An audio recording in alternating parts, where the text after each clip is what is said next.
Hello friends, आज आपण बनवतो आहे तूप. तूप बनवायचं तर सगळ्यांना माहितीच आहे.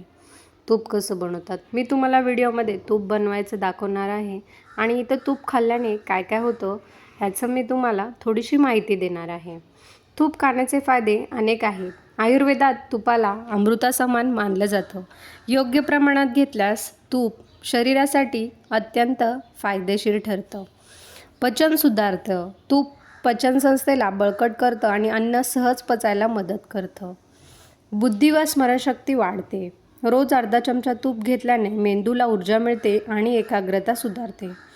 त्वचेसाठी फायदेशीर. तुपामध्ये अँटीऑक्सिडंट असतात, ते त्वचेला नितळ आणि चमकदार बनवतात. सांधेदुखी कमी करते. तूप शरीरात लुब्रिकेशनचं काम करतं, त्यामुळे सांधेदुखी आणि जडपणा कमी होतो.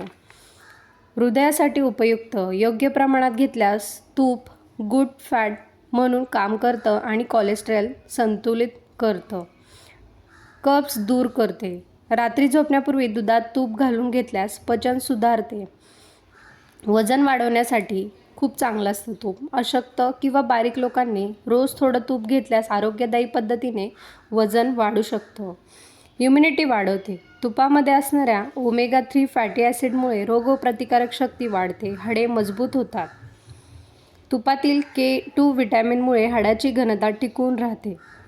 गर्भवती महिलांसाठी फायदेशीर. तूप बाळाच्या मेंदूच्या वाढीसाठी आणि आईच्या ऊर्जेसाठी उपयोगी ठरते. हे आहेत तुपाचे फायदे.